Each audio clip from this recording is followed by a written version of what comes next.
Hello everyone, in this video I'm talking to home sellers out there, and I'm talking to sellers that actually are in the envious position of receiving multiple offers on their home. So how do you evaluate when you have multiple offers? Now sometimes it's really easy. One price offered is a lot more, and if price is the most important thing to you, then it's a pretty easy decision. But I've been in multiple offer situations multiple times, and honestly, usually the difference between the offers is not that great, and it's not all about price. Sometimes there are other aspects to look at. So how do you evaluate multiple offers? The first thing is to understand the offer price and its implications. So the number is important, obviously, but how is that buyer paying for your home? Is it a buyer through a VA loan or an FHA loan or a conventional loan, or maybe they're a cash buyer, or maybe it's a USDA loan, or maybe it's a hard money lender? Regardless of what it is, knowing what type of what process the buyer is using to purchase your home with can make a really big difference. Honestly, if the cash offer is offering a little bit less than one of your financed offers, the cash offer may be the way to go, because oftentimes there's no appraisal, there's no survey, and it's a quicker process if speed's important. There are also more stringent requirements for FHA and VA loans than there would be for conventional loans. So it's important to understand all of those differences, and again, it doesn't come just down to price. It's also important to understand all the implications of those, because there's different steps to each of those different processes.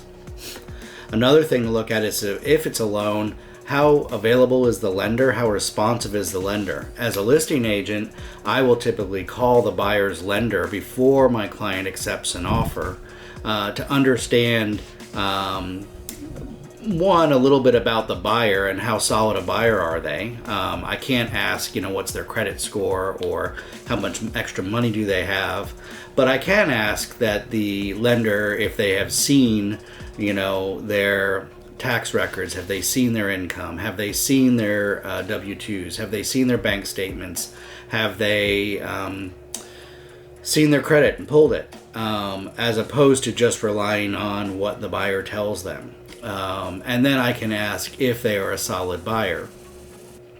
So I am asking those things because I want to know that information about the buyer, but really what I'm doing is I'm testing the lender a little bit to see how responsive they are.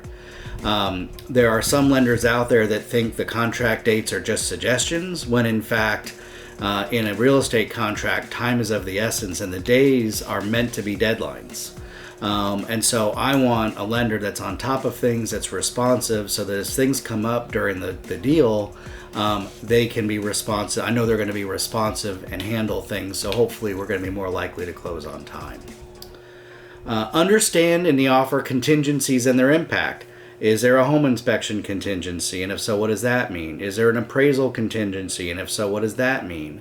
Is there a home sale contingency? So the buyer maybe needs to sell their home in order to buy yours. What does that mean? And what are the odds that that home is going to sell in time for you to close on in time for yours? And if you have to buy a home with the proceeds of yours, now we've got a chain reaction here that could create real problems. Is there a financing contingency? Those are the most common ones, but it's important to know what they are for each of those buyers, each of those offers you have, and what are the implications to you for each of them. What's the proposed closing date? Is it flexible? Is it a quick closing? Is it extended closing? Again, depending on your situation, there's not a right or wrong answer to which of those is best. It depends on your situation.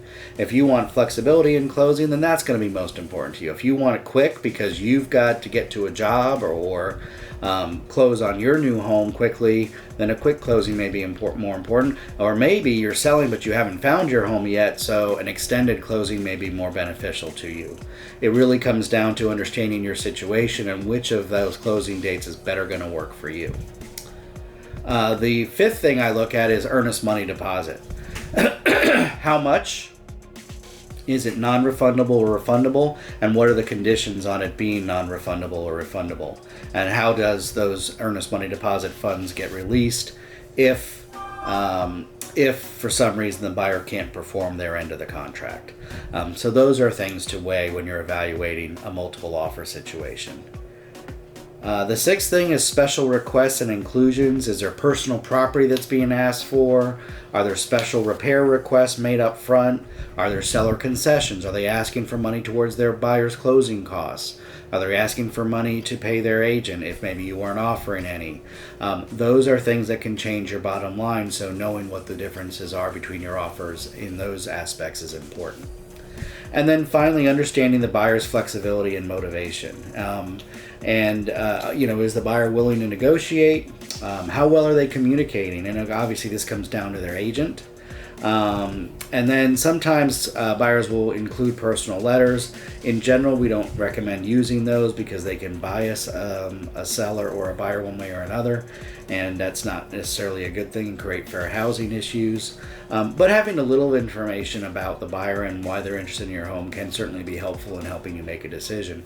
Maybe you would rather sell to a person who's going to use the home as a primary residence rather than a corporate entity who's going to lease it or flip it or whatever.